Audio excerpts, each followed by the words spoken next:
जय जय हिंदू राष्ट्र महान, जय अखंड भारत का मान, बोल उठा है सकल जहान, बच्चे बूढ़े और जवान। बागेश्वर बागेश्वर बागेश्वर बागेश्वर बागेश्वर धाम।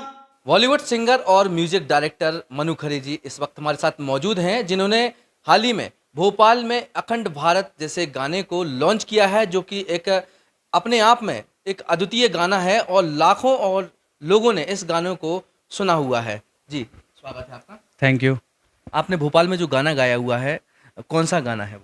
अखंड भारत बागेश्वर धाम 2 अभी लॉन्च हुआ है भोपाल में रिसेंटली, तो वो किया है हमने। किसकी प्रेरणा से ये गाना आपने गाया और कब लॉन्चिंग हुई इसकी? ये 28 तारीख को लॉन्च हुआ था, 28 सितंबर को। और जैसे कि पता है आपको कि बागेश्वर धाम 1 मतलब पहले श्री राम के दुलारे मैंने गाना गाया था, और उसके बाद दूसरा गाना भी हमने रिलीज़ किया है भोपाल में, जब उसका कथा का समापन था। और गुरुदेव के आशीर्वाद से और हनुमान जी की कृपा से ये गाना लॉन्च हुआ है, और जस्ट अभी वो करके लौटा हूँ मैं।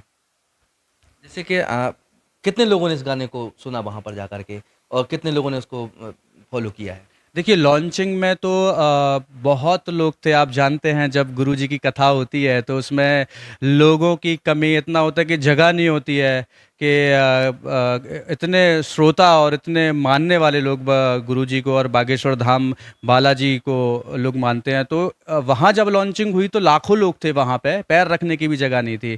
तो और अब आज 4 अक्टूबर यानी आज के दिन मेरा ये गाना रिलीज़ हुआ है। आज शायद आपका बर्थडे भी है। हाँ हाँ, आज मेरा बर्थडे भी है, और इसलिए संस्कार टीवी ने उनको थैंक यू कहना चाहूँगा। आज बर्थडे के दिन गाने को लॉन्च किया, रिलीज़ किया है। लॉन्च तो 28 सितंबर को हो चुका था, तो आज रिलीज उस गाने की, तो अब लोगों तक वो पहुँचना चालू हुआ है। उस दिन लॉन्चिंग थी। बागेश्वर धाम का अभी अभी तक कितने गाने आपने गा चुके हैं? बागेश्वर धाम का मैंने इसके पहले गाना किया था श्री राम के दुलारे, वो मेरा पहला गाना था। अब मैंने दूसरा गाना बागेश्वर धाम का ये रिलीज़ किया है, जो अखंड भारत बागेश्वर धाम 2 है। उसमें कितने व्यूअर्स आपके आए हुए थे? क्या है कुछ नॉलेज? वो जो पहले वाला गाना था उसमें तो कितने मिलियंस व्यूज़ गए हुए हैं, वो तो आप अभी मतलब 10 मिलियंस के आसपास और ऊपर ही चला गया है वो। और रील्स एंड ट्रेंडिंग है, इंस्टाग्राम ट्रेंडिंग में गया है वो सॉन्ग। तो हर जगह, चाहे वो स्पॉटिफाई हो, चाहे वो सावन म्यूज़िक हो, हर जगह लोग उसको सुन रहे हैं। और कमेंट्स, लाइक्स बहुत, तो उससे मुझे बहुत कॉन्फिडेंस मिला, क्योंकि वो गाना लोगों ने इतना पसंद किया था कि एक नया गाना हमको बनाना था। कि अब एक और बात थी कि पहला गाना जब इतना हिट हुआ है, लोगों को पसंद आया, तो उम्मीदें लोगों की बढ़ जाती हैं। तो मुझे यही था कि अब जब दूसरा गाना बनाऊं तो वो गाना भी लोगों को वो पसंद आना चाहिए, क्योंकि जब लोगों की उम्मीद बढ़ जाती है तो हमें भी लगता है कि हम उतना ही अच्छा काम करें जितना लोगों को हमसे उम्मीद है, और जितना हम पे वो म्यूज़िक को लेकर विश्वास करते हैं। आपने जी म्यूजिक में भी शायद हॉलीवुड गाने काफ़ी गाए हुए हैं, और शायद आप धार्मिक प्रवृत्ति में जो आने का आपका जो नज़रिया है, वो कहाँ से आपको प्रेरणा जागी? और ये देखिए, मैंने जो पहला धार्मिक गाना, मैं बॉलीवुड या रोमांटिक, सैड रोमांटिक गाने करता था। इसके पहले भी आपने सुने होंगे, झुट्टी फरेबी, इश्क बुराई, ये आते थे। और मेरा जो पहला धार्मिक गाना है वो मैंने बागेश्वर धाम के लिए किया किया था। और मुझे जो प्रेरणा मिली थी, मैं बागेश्वर धाम गया, और किसी के माध्यम से मैं गुरुदेव से भी मिला। और गुरुदेव का जब मुझे आशीर्वाद मिला, मैंने हनुमान जी के दर्शन किए वहाँ पे। तो वो कहते हैं ना कि एक कृपा, वाकई में जो शक्ति थी, तो मुझे वो था कि अगर हम हनुमान जी और शंकर जी के लिए भगवान की बात करते हैं तो आपके गूज़बम्प होने चाहिए, मतलब आपके रोंगटे खड़े होने चाहिए, और लोगों को वो पसंद। ऐसा नहीं कि हम किसी भजन, क्योंकि हमारा थोड़ा सा म्यूज़िक करने का तरीका अलग है।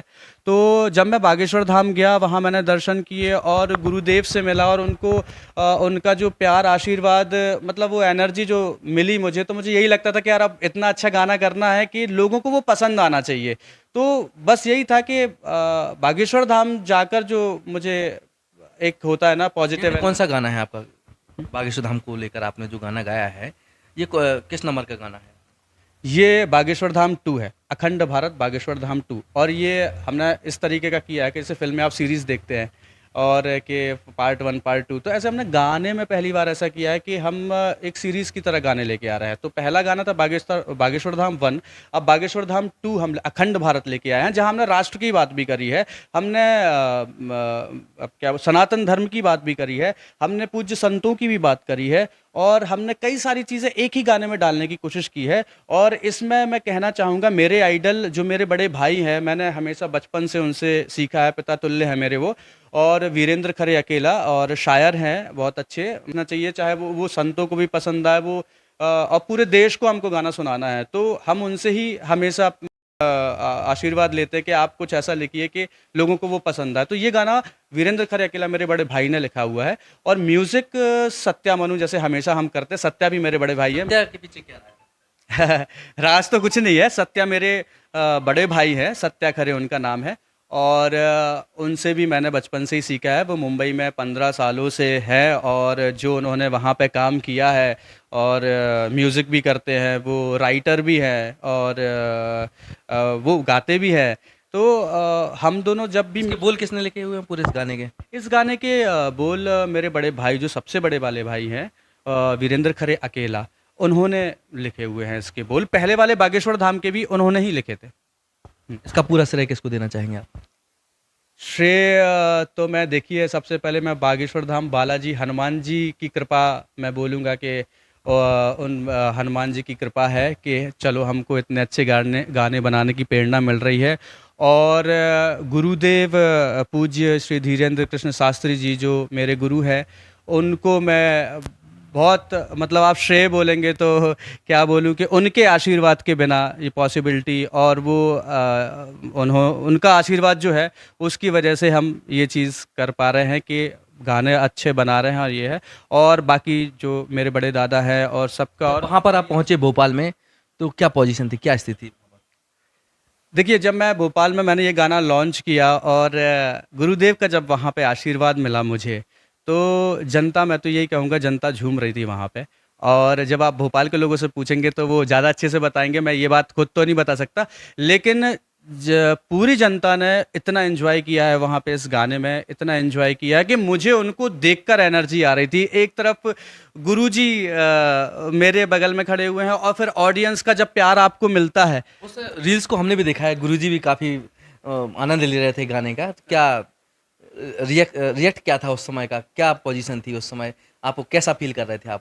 देखिए, जब आपको गुरुजी का आशीर्वाद मिल जाए, पहली बात तो जब आप उनके बगल में खड़े होते हैं, वो मेरे साइड देख भी रहे थे, तो मुझे लग रहा था कि आप इतने बड़े मंच पर हैं। और मैं हमेशा बागेश्वर धाम मंच की हमेशा एक गरिमा बना के चलता हूँ कि अगर मैं यहाँ पे आया हूँ तो मुझे कुछ अच्छा काम करना है। और गुरुदेव जब बगल में थे और ऑडियंस थी, तो मुझे बस ये लग रहा था कि जो मैं काम कर रहा हूँ, लोगों को पसंद आएगा कि नहीं आएगा।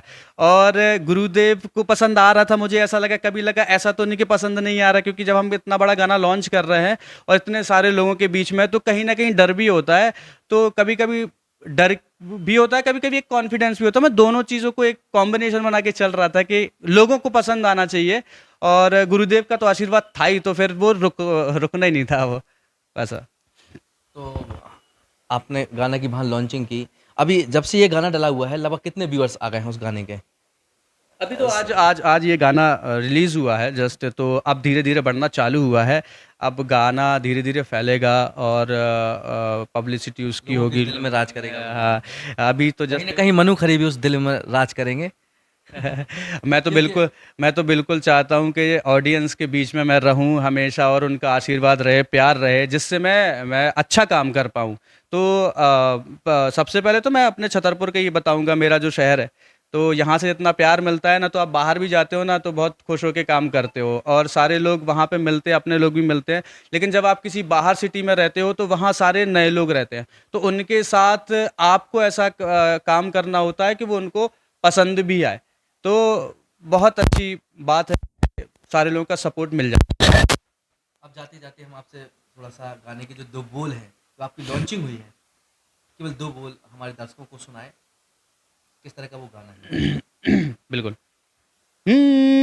दूर हुआ है सारा ज्ञान, जागा अपना हिंदुस्तान, भय से कांपे दुष्ट तमाम, असुरों का है आराम हराम।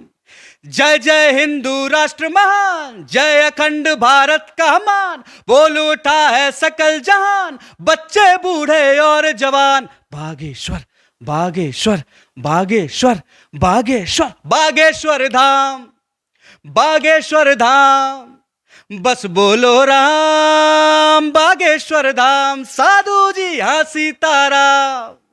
बागेश्वर धाम, बस बोलो राम। बागेश्वर धाम। साधु जी सीताराम, ये तो उनका काफ़ी फेवरेट, मंचों से भी कई बार उस तरह से कंटेंट मारते हैं कि लोग झूम उठते हैं। तो आपके जो गाने का जो बोल है साधु जी सीताराम, किस तरह से लोगों ने उसको स्वीकार किया और किस तरह से आपने देखा वहाँ माहौल? ये जब साधु जी वर्ड जब आया था तो उसमें हमने डाला भी ऐसा था कि लोग चिल्ला रहे हैं साधु जी, फिर मैं गा रहा हूँ सीताराम। तो जब ये लाइन आई थी तो लोग खुद बोल ही रहे थे। जब दूसरी बार जब हम स्टैंजा के बाद आगे बढ़े तो वो लोगों को इतना मज़ा आ रहा था सुनने में। तो मैं जब पहली बार ही लॉन्च किया था तो मैं ऑडियंस को ही देखता हूँ, उनका रिएक्शन क्या है, वो कैसे समझ रहे। तो अभी आपने अखंड भारत का जो गाना है दर्शकों को सुनाया, लोगों से क्या अपील करना चाहते हैं, अपने दर्शकों से क्या अपील करना चाहते हैं? जाते जाते आप थोड़ा सा जरूर एक मैसेज हमारे चैनल के माध्यम से दें। अपील तो कुछ नहीं, मैं यही कहना चाहूँगा कि अखंड भारत लॉन्च हो चुका है, बागेश्वर धाम 2। और सारी ऑडियंस को मैं कहूँगा आप बिल्कुल इस गाने को यूट्यूब पर देखें और संस्कार टीवी के माध्यम से, और इसे लॉन्च किया गया है। और मैं चाहूँगा कि आप हमेशा अपना आशीर्वाद और प्यार हमें बनाते रहें ताकि हम भजन तो ठीक है, हम कुछ रॉकिंग भजन भजन बना सके ताकि आप लोगों को सुनने में अच्छा लगे। मैं चाहता हूँ कि इंडिया में, पूरे भारत में भजन का थोड़ा सा ट्रेंड या जो भी है वो चेंज हो, म्यूज़िक चेंज हो। तो मैं यही कहूँगा कि आप ऐसे प्यार बनाते रहिए, जैसे पिछले गाने में मुझे दिया था, इस गाने में भी दीजिए। और हम आपके लिए हमेशा आते रहेंगे, अच्छे गाने बनाते रहेंगे, और बस आपके आशीर्वाद की हमें हमेशा ज़रूरत पड़ेगी। चलिए, पेप्टेड टाइम परिवार की ओर से आपका आज जन्मदिन है, ढेर सारी शुभकामनाएं एवं बधाई। थैंक यू सो मच, बहुत बहुत शुक्रिया आपके इस प्यार के लिए। तो अभी हमारे साथ मौजूद थे मनु खरी जी, जिन्होंने अखंड भारत 2 लॉन्च किया हुआ है, जो कि बागेश्वर धाम के सरकार के जो पीठाधीश्वर हैं पंडित धीरेन्द्र कृष्ण शास्त्री जी के सामने रह कर के और सारी ऑडियंस के सामने इस गाने को लॉन्च किया हुआ है। और मनु खरी ने अपील की है कि दर्शक इसको जरूर सुने। पेपर टाइम के लिए विनोद मिश्रा की रिपोर्ट।